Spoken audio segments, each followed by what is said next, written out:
Live from the chicken wing capital of the world, Buffalo, New York. You're listening to the ChildCare Bridge Podcast, your source for the best tips, tools, and tactics on how to market and grow your childcare center, ensuring total domination. Total domination. This is the ChildCare Bridge, and this is your host, Michael Tasner.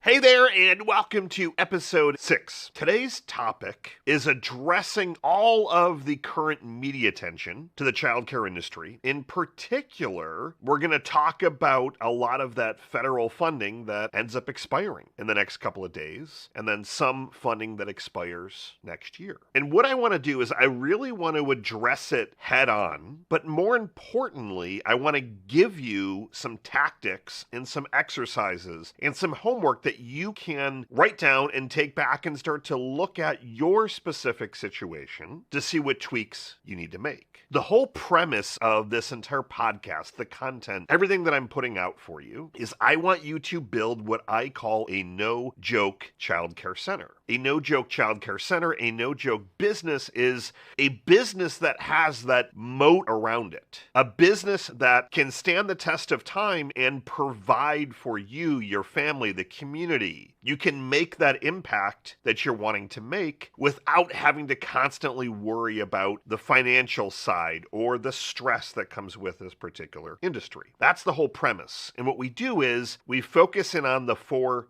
marketing, money, manpower, methodologies. Those are the four core elements that then make up that no-joke childcare center, that is. So if I look at this whole thing of federal funding, and there's a lot of interesting debates that are currently happening. There's a lot of stuff that's going across some of the different Facebook groups. I'm going to give you a very direct opinion as to where I stand, as well as where most of the clients that we're currently helping on a daily basis stand.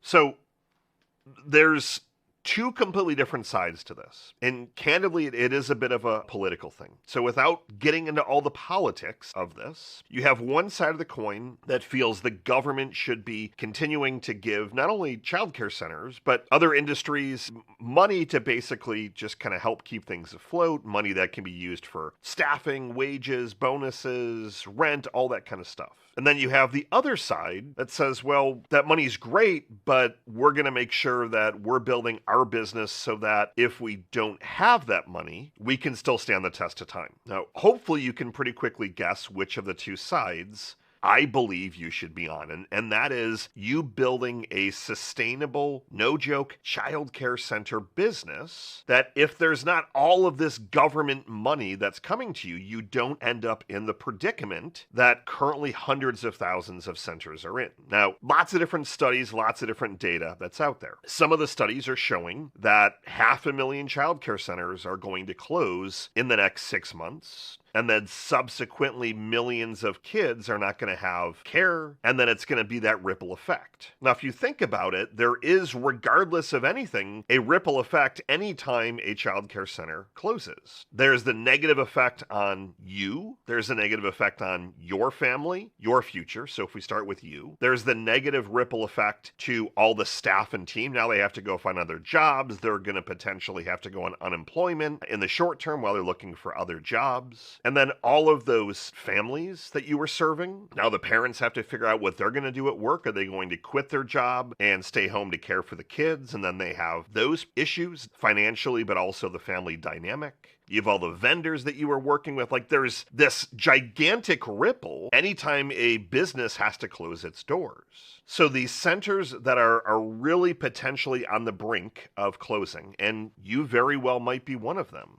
it's going to be a tough battle. It's going to be an extremely tough battle. Is more government money going to end up making its way to you in the short term? It looks highly unlikely currently. Some states are already passing some different things on the state level. So this money that's running out is largely federal money that was back in the COVID days. It was $20+ billion. So are some states aware of all this and have already made changes? 100%. But if you're expecting that there's going to be some money that's going to be coming in the next month or two that's going to help bail you out, you really have to start taking some drastic actions. The first thing I would encourage you to do is to listen to the last episode, 005, where I talked through pricing. In that particular episode, I really explained why what you are pricing your tuition at is candidly going to make or break your entire business. Now, you might be thinking, well, how are families going to afford this? Now, the other dynamic that's at play is recession, inflation, and wages historically right now have not been growing at the level of inflation. So what does that mean for you? And more importantly, how do you start to mitigate? How do you start to potentially get yourself out of the hole? And then how do you prepare yourself the future so that this never ends up happening to you? So the first thing is I like to do a little bit of a 360 audit. And this 360 audit's a process that I use in all different areas. It can be applied to any area in your business or even your life that you're currently struggling with. And what you're aiming to do with this audit is, let's say you're going to tackle the financial side. Great, money is really tight right now. Without the federal money, we don't believe that this model is sustainable and will have any of our emergency funds dried up within X time. Okay, great. Not a good situation. Let's do a 360 audit. So let's look at auditing all of your expenses, auditing what your current tuition is, auditing your payroll, auditing your accounts receivable. The word auditing is just another way of saying inspecting, but more so doing a deep dive without leaving any stone unturned. Now, that's the other magical piece to this equation. When you're doing a 360 audit, when you're doing a 360 inspection deep dive, you can't be sugarcoating anything. If you're going through, well, geez, our lease is about 20% richer than all the other buildings that are potentially available. Great. So you write that down on your list. Keep going through all your different expenses. Our tuition, if I really look at Michael's formula that he presented in the last episode, we're charging about 50% less than what we should be. Okay, great. You write that down. So you need to go through all the different areas of whatever you are auditing or expecting in your child care center. Now, again, this exercise could be applied to all the different things, with hiring, with your systems and processes, with your marketing, etc. But right now, the topic stems around money and government money that has been handed out to help soften the blow of COVID. So as you're going through and looking at all that stuff, in the last episode, I talked about normalizing your expenses and normalizing your revenue. So as you start to normalize it,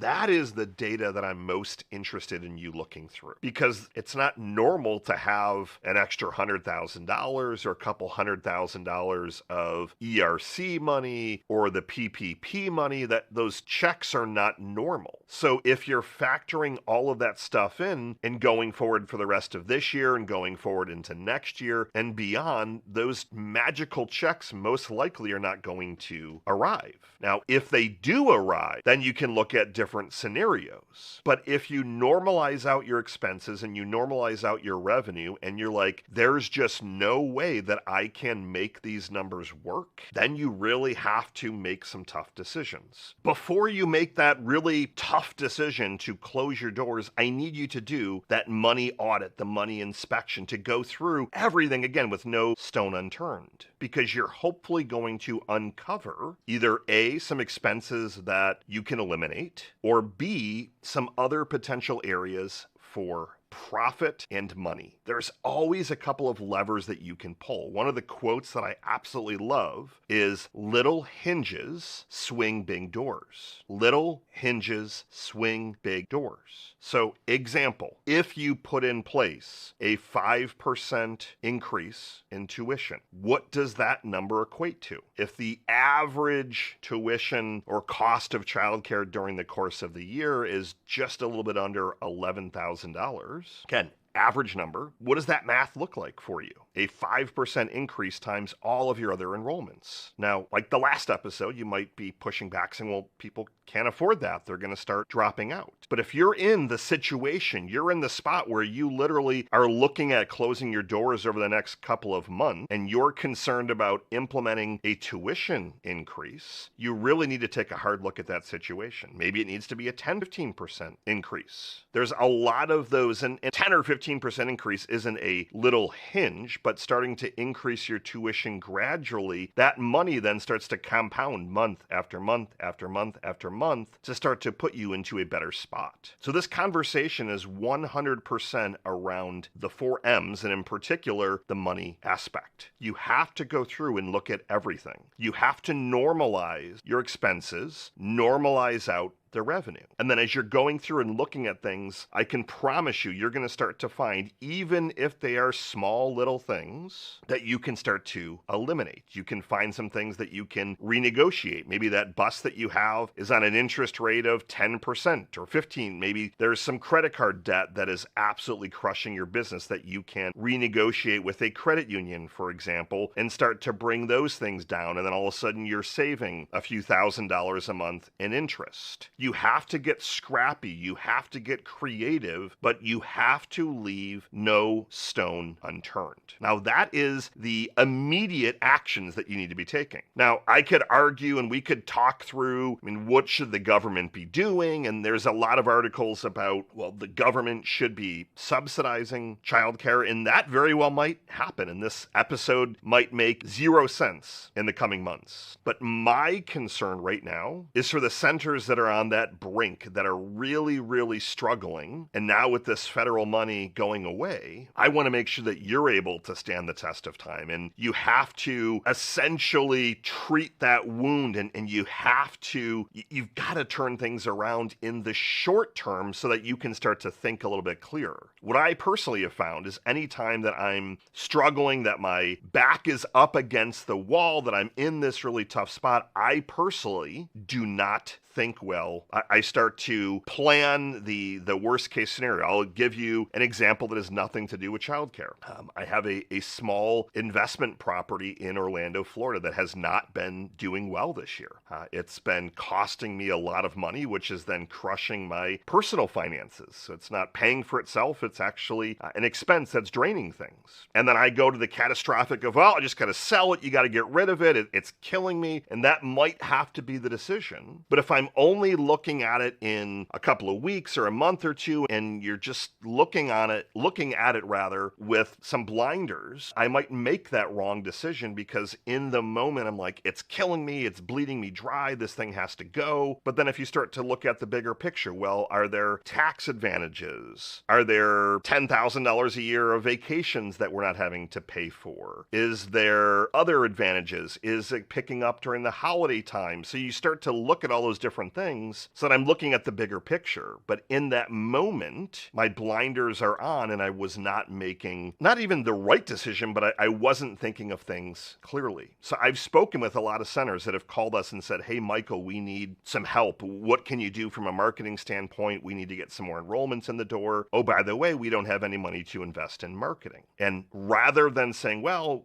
let's see what we can do for the next 6 months to turn the ship around, I give them the exercise that I just gave you. Going through and doing that money audit, that money inspection, expenses, revenue, normalizing everything. And in the end, you're going to have a document. And hopefully that document can start to give you some pictures. Maybe you're going to find that you're not at the right ratios. Well, you have all these extra spots here and it's a lot more profitable. However, you converted a couple of your rooms over to infant rooms and you realize that you're making no money and actually losing money on the infant side. You have to look at every single thing. And when you're doing this, and I know I've said it 3, 4, 5 times on this episode, because it's really the core point to this, is you have to have it normalized out. I don't want you to build your business expecting and counting on money from the government. You want to design your center so that regardless of all the external circumstances, you have built that business. You've built a moat around your center because you're charging the right tuition. You're attracting and bringing in the families that are willing to pay that. You're paying your staff a higher wage, so you're keeping keeping and retaining them, but you're able to do that because you're charging a premium tuition and delivering a premium experience. You've negotiated and you've really honed in your expenses so that you know your numbers. You've looked at all the ratios and you've maximized those ratios. You've maximized your rooms so that you're able to then start to move this center, move this business in the right direction. That is the action plan. That is the goal as a step one for you. That is the number one thing I want you to do from this episode today is go through and do that money inspection, put together a 1-pager, 5-pager, whatever that document is.